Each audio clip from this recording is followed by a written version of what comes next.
Hello, my name is Grant Turk. I'm the PGY5 Child Neurology resident at the University of Louisville, and I wanted to take a few minutes to talk about the poster I have at CNS this year. Unfortunately, we all can't be together, but we'll make the best of it, and hopefully we'll all learn something along the way. So, the poster that I presented is a case about a patient who was initially diagnosed as cerebral palsy. He was a 29-week premature birth and at a very young age presented with sensory neural hearing loss, so was given cochlear implants. The patient went through his life being managed for his dystonia, and then when he eventually presented to the U of L group, this management was continued, but he eventually came to our ICU presenting in status dystonicus, which is where I initially met the patient. So moving forward from there, he had a large scale of different interventions done: clonazepam, clonidine, paralytics, and various other interventions, because his status dystonicus continued to cause him to have rising CK, continued to compromise his airway, and it just couldn't be mitigated. From there, we went on to pursue more surgical options, in that we were considering a deep brain stimulator to help mitigate his status dystonicus. What we found there, once we spoke with the family and they approved the removal of his cochlear implants, is that this patient, who had been presumed cerebral palsy secondary to periventricular leukomalacia, didn't have the periventricular leukomalacia you would expect from a 29-week gestation patient. That being said,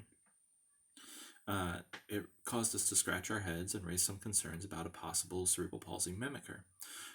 Evaluating the MRI, you can see that there are actually some hallmark lesions in the external globus pallidus, which is on the poster, and I recommend you take a look at. And they can fool you because they can present very symmetrically.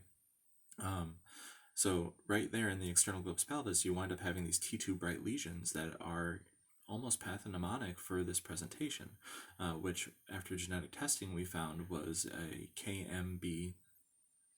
kmt2b mutation, my apologies, synonymous with dystonia 28, which presents with sensory neural hearing loss, developmental delay, and progressive ascending dystonia starting in the bilateral lower extremities.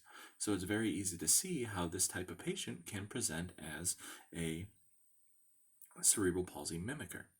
And that's really what we wanted to point out. These unique diagnoses are going to become more and more apparent as these patients who present in certain boxes that we've had throughout all of our medical training: cerebral palsy, generalized epilepsy.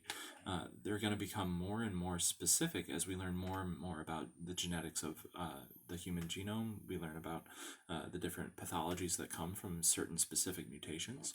So I think this serves as a very sentinel case, or a hallmark case, in that we need to be very certain of our pathology when we're diagnosing a patient with something like cerebral palsy or just a generalized epilepsy. We need to know the different pieces that make them fit into that box, so that as we move forward and more mutations are discovered and elucidated, it's something that we as neurologists and caregivers need to continue to consider.